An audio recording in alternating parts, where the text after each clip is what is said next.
Hello, I'm Dr. Terry James Gingrass, and this is Dr. G's ADHD Chat, a show trying to make the world safe for ADHDers. I am a clinical psychologist, a neuropsychologist, and the father of a couple of ADHD kids. Plus, I'm married into a family with a lot of ADHD. And that seems to be increasing. I just got a call from my sister-in-law about her ADHD grandson. So it's everywhere in my life.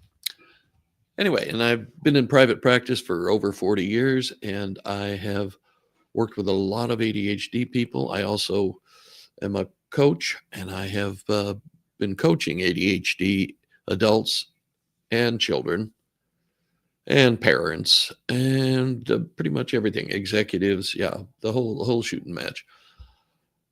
And today I want to talk about one of those things that people don't think about really, but it's really important. Like, I'm sure you all have had the experience of being in let's say a doctor's office, could be a lawyer for that matter, and they ask you, my audio engineer has just cleared us. So anyway, they ask you questions about maybe about your child's behavior, or how he's responding to this or that medication, or how you are. And you kind of don't really have an answer because you never thought about it. And that's what most of us find, is we really don't keep track of stuff. That's why there's an old saw in behavioral psychology that if you don't measure it, you can't control it. The distract side of that is you can't control something you don't measure. Either way, it is actually, it's surprisingly accurate. And for people, in general, any kind of behavior change you want to make, like the famous New Year's diet kind of thing, it works a lot more often if you actually start a food log and write down everything you eat, everything. 2 peanuts between meals, write it down. And that gives you way more awareness and therefore way more control over what you do, instead of absent-mindedly working your way through a bag of potato chips. You're at least focusing on it, and then so you're more aware of that. The same thing applies to your ADHD kiddos and to your own ADHD behavior, if that's a problem. If you are actually counting it off, keeping track of it, and the situation around it, you have much more awareness, first of all, which usually, in most cases, leads to way more control. Otherwise, you're just being reactive, or in my parlance, you're just being tactical. You're reacting to what happens when it happens, and that doesn't take into account how you're feeling, whether you had a rough day and are in an irritable mood, or any of those other things. It just is your reaction, and it may work temporarily, and it may not. It's sort of one of those things. But if you are being a little more scientific about it, as in more strategic about it, you have greater control over the situation. And basically, in behavior monitoring, you are trying to keep track of particular behaviors. And there are all kinds of checklists, give this to the teacher and let her fill it out for, the day before your appointment with her, she's up scribbling in a bunch of numbers, which may or may not be particularly accurate. The best way to handle a behavior monitoring kinds of situations is to carry like a steno book or something with you at all times, and just so you can just mark things down as they occur.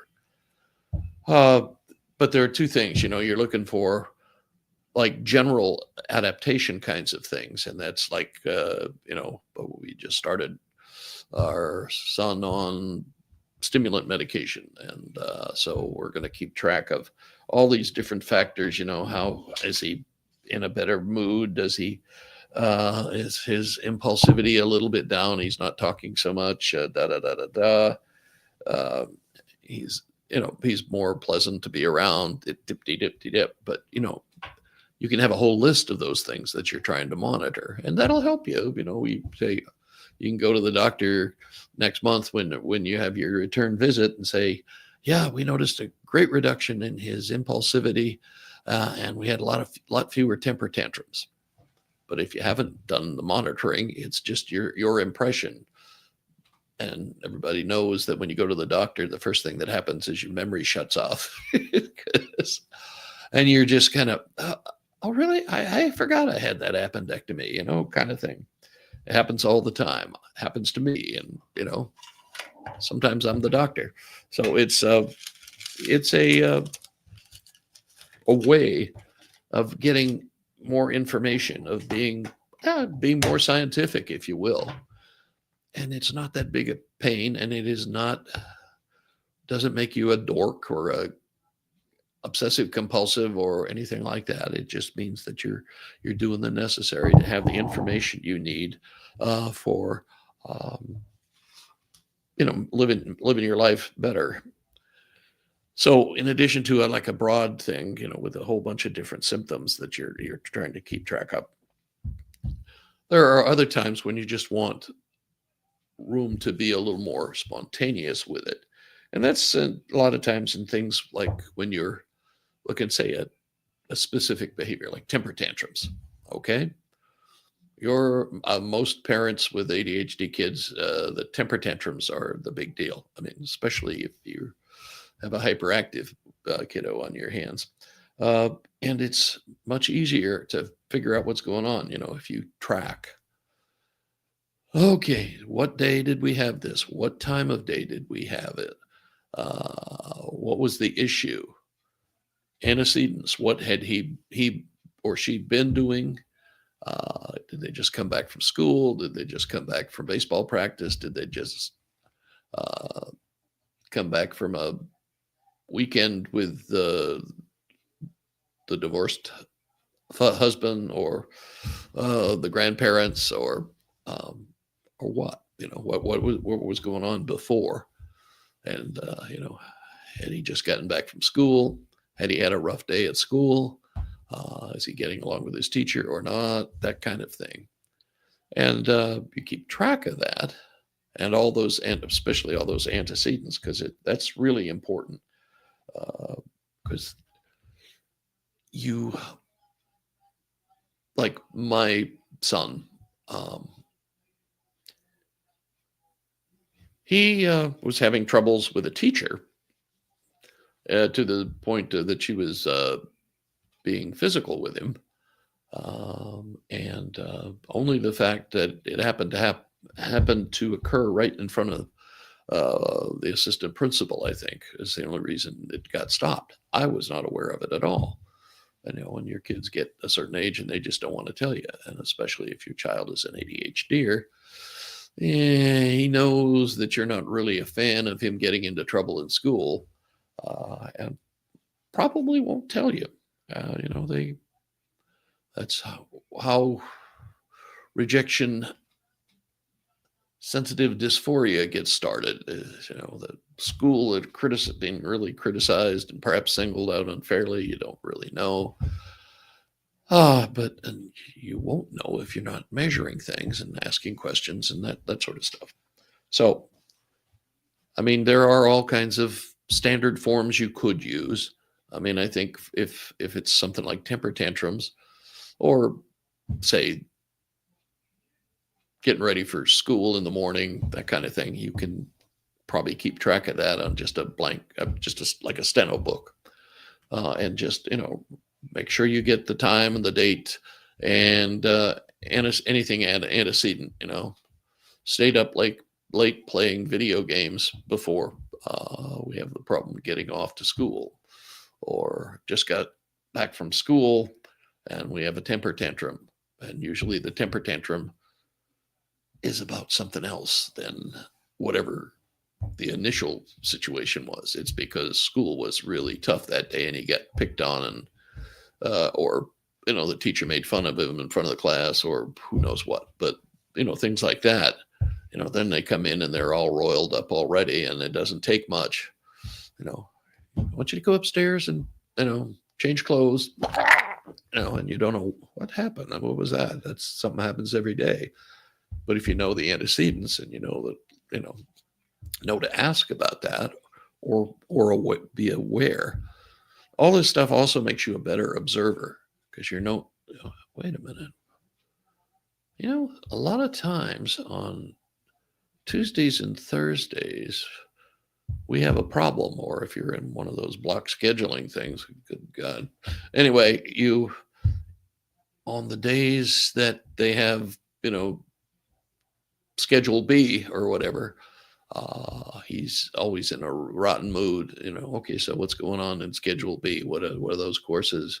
Oh, when it's English and chemistry or science or whatever. And that teacher's mean, whatever. But you need the information, because you can't just go in there all flustered and have a talk with the principal or the special education people or whoever you're working with, and not have any specific data, not have any specific information. It's not going to be as helpful for your child. You won't be able to get accommodations as easily, that sort of. But if you've got, we've had this, every week in the last 3 months, this has happened when Schedule B is going on. You will have that data. You will have that information. Same reason, same way. If you yourself are starting something, if you're trying to institute a new habit, you want to start, I don't know, working out, say. You want to start, and you have all the exercise equipment you could possibly need. It's just being used to hang laundry now, is sort of the cliche that we have in society at the moment. So maybe you get your exercise cycle out from under the hanging clothes, and get ready to go. And if you're keeping track of it every day, every day at 8 o'clock in the morning, I'm going to ride for 30 minutes.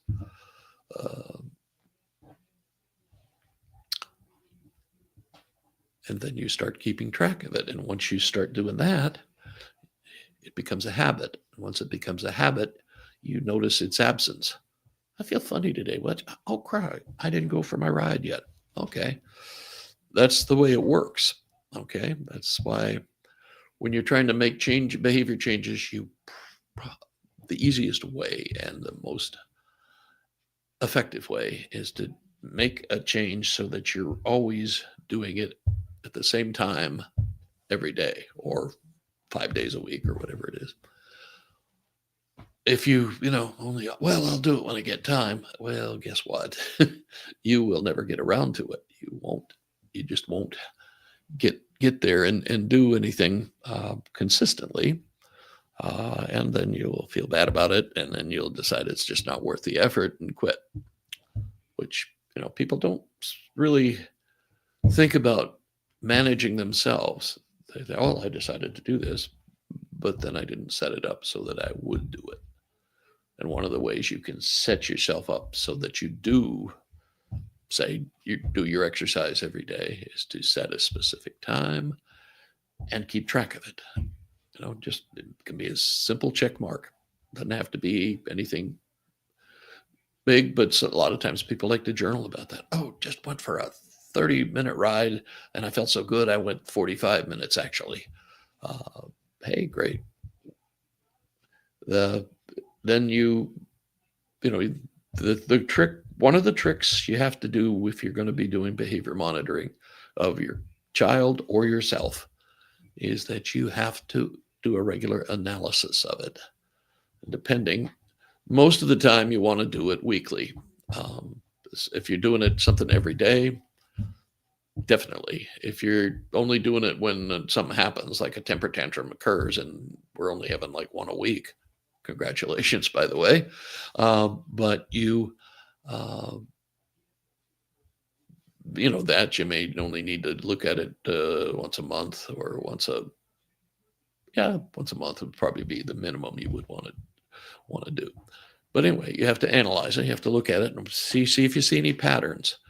Okay, well, every day, when block scheduling schedule B, A, B, or red and blue, whatever your school's doing, we have a problem. And okay, so what's going on in those days? What da, da, da, da, da. Okay, what teachers are involved? Da, da, da, da, da, da. Do we have any? Then we get in touch with the teachers and say, we seem to be having a problem regularly on da da da da. Anything particular going on, or da da da da da? Or go to your. I would recommend going to your child first and trying to get him or her to give you the information, the feedback, that kind of thing, so they don't think you're sneaking behind them. But that's the way you get control of the situation, is by having the information, having collected it regularly, dutifully. Okay, it's and it's actually, once you start doing it, it's not that big a deal, and probably you'll see that it gives you a lot of valuable information. And if you start using it for yourself and your own habits, even better. Then you are a convert.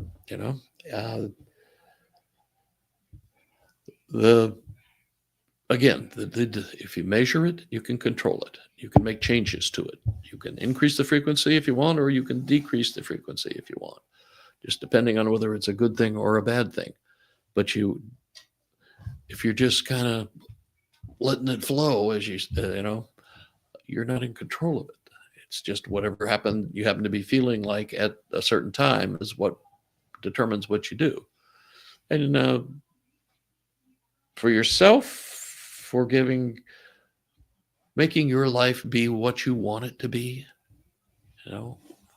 you need to be in control, and being in control is having the information. Okay, if I don't have control, or if I don't have the information, then I am not really in control of that. I'm just going with whatever my emotions or my mood, or however you want to look at that, where that takes me, and I won't be doing a great job just because I don't have the information. We're all human beings, and human beings, almost everything we do is learned. Almost everything we do, somebody taught us, or some situation taught us. And anything we want to learn that we don't currently know, we have to work at that a little bit. We have to set up how we're going to train ourselves, to be a regular exerciser. We're going to train ourselves to speak a foreign language. I'm going to sign up for this software program, and I'm going to do it for 30 minutes every day at 5:30 in the evening. That's you setting up a habit, and then you monitor that, and you give yourself a little check mark in your daytimer or scheduler, whatever you're using, or you'd start a whole separate thing. So if you really want to get into it. I read Hermann Hesse in French today. Well, good for you. But that's how you know that you're doing stuff, and you're making changes. And if you don't monitor it, you don't keep track of it, you don't know that. Okay? There's just no doubt about it. And it works for your ADHD child, but it also works for people who don't have ADHD. It just gives us all more awareness and more control. And those are the things you need to live your most effective life. And with an ADHDer, the best things you can do for them, other than getting a good evaluation and at least trying out medication. But the next best things is you teach them resilience, how to be aware of stuff, how to control it, that sort of thing. And you probably want to teach them about self-monitoring when they're a little older. They think it's kind of a game at first, and then they start to think, well, this really helps me, I know. And you want them to become more aware of exactly what's not working quite the way it should. And the only way they're going to be able to do that is they do their own self-monitoring. Okay, I am Dr. Terry James Gingras. This has been Dr. G's ADHD Chat, the show trying to make the world safe for ADHDers. My website is terrygingrasphd.com. I have my content on Facebook Live, on YouTube, and on my podcast, which is on Apple Podcasts. And I do coaching, as I mentioned previously. You can go to my website and sign up for I keep calling it a practice session. It's just a get acquainted session, so we can find out if we want to work together. And there will be other things coming. We're going to have a membership group pretty soon. And I have some courses that I've already done multiple times, but I haven't recorded them yet. So those will be coming down the pike in the future. So, and also on my website, you can sign up, for my, to be on my list of people who get stuff from me. Alrighty, catch you next time. And really try out this monitoring stuff. Frankly, I'm wasn't exactly a fan when I first heard about it, or when I was in grad school and we were applying it and all that. But now I really see the benefit, and so I am a fan. Okay, we will catch you next time.